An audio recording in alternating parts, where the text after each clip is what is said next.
السلام عليكم ورحمة الله وبركاته.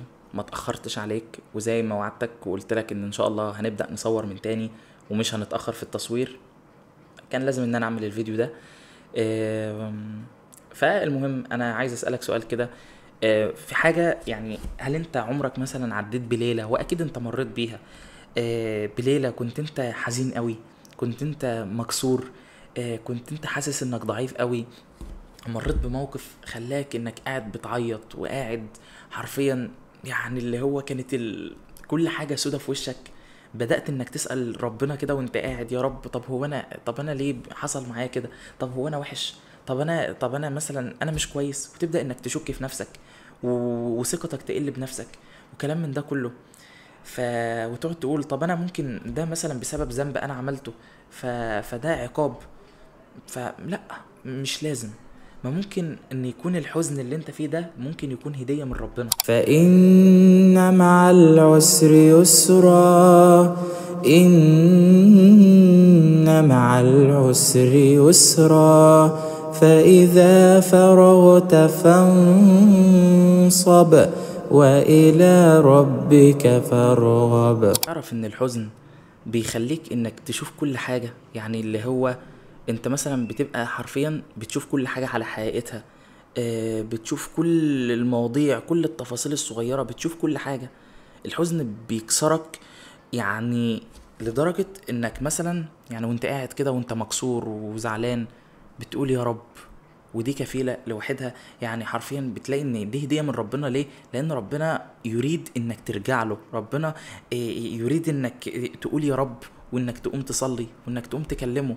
فالحزن ده بيكسر كل حاجة جواك، بيكسرك كده، اللي هو انا خلاص، انا مفيش حد هيحوش عني الحزن ده غير ربنا. فاهمني؟ ولنبلونكم بشيء من الخوف والجوع ونقص من الأموال والأنفس والثمرات وبشر الصابرين. كان في شاب اسمه ادم، كان شغال كويس، وكان عايش حياته كويس جدا، وكان مبسوط، وكان بيحب بنت، وكان يعني كل حاجه في حياته كانت كويسه. وفجاه كل حاجه ضاعت. البنت خذلته، وشغله ضاع، وكل حاجه باظت. يعني حرفيا كان من كتر الحزن اللي هو فيه، كان بيفضل نايم في السرير كده، مش قادر ان هو يتحرك، مش قادر ان هو يقوم، من كتر الزعل اللي هو حاسس بيه، من كتر الحزن اللي هو عايش فيه. فاللي هو يعني قام كده وكتب ورقه، وكتب عليها يعني اللي هو فيما معناه ان مفيش ليا الا ربنا. وده حقيقي، ان حرفيا انت، ما يعني دايما انا عايزك تدعي وتقول: يا رب، اللهم علق قلبي بحبك وحب عبادتك، ولا تعلق قلبي باحد من خلقك، او بمعصيه تغضبك علي، او بشهوه من شهوات الدنيا. انت فاهم؟ لازم تدعي الدعوه دي، لازم تدعي الدعوه دي عشان قلبك ما يتعلقش باي حاجه تانية. فانت، يعني ادم ده بعدها، بعد ما يعني حرفيا بعد الحزن وبعد الحاجات اللي هو مر بيها، فجأة بدأ يرجع لربنا، بدأ ان هو يصلي تاني، بدأ ان هو يلتزم في حاجات كتير، وبدأ ان هو يبدأ ان هو يبقى ناجح في شغله تاني، وكلام من ده كله. فدايما مش اي حزن بنمر بيه بالضرورة يعني ان هو يكون ان ده حاجة وحشة. لا، بالعكس، لان ممكن يكون ده تجهيز لخير كبير جدا. إنما يوفى الصابرون أجرهم بغير حساب. فانا عايز اقول لك ان النبي عليه الصلاة والسلام ذات نفسه مر بالحزن. فاللي انا عايز اوصله لك ان احنا كلنا بشر، زي ما انت هتمر بفرح زي ما هتمر بحزن. فحياتك كلها مش هتكون كده، ولا حياتك كلها هتكون كده. وخليك على يقين ان كل حاجة هتعدي. وعسى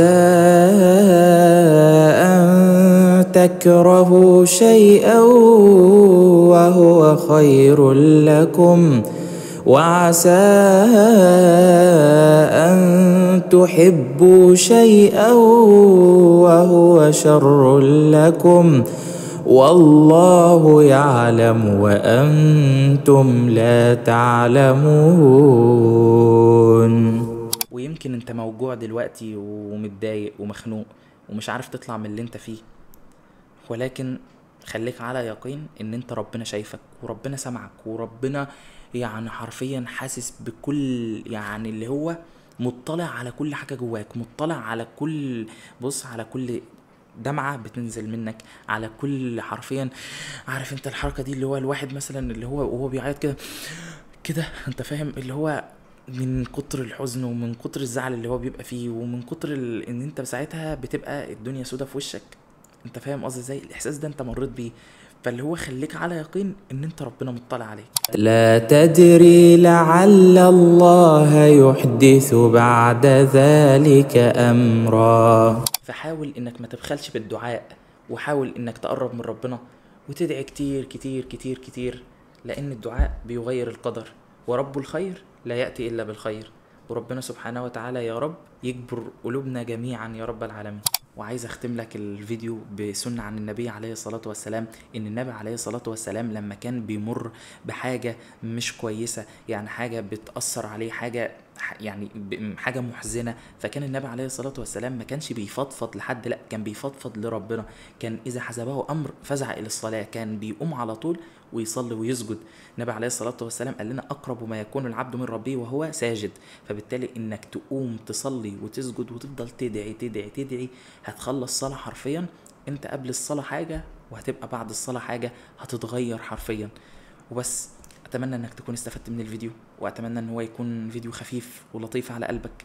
وانا اسف، ما كنتش عايز اعمل فيديو اصلا ان هو يكون بالشكل ده، او ان هو يكون بيتكلم على حاجة حزينة. يعني انا عايز ان كل حاجة تكون يعني متفائلة وكده يعني.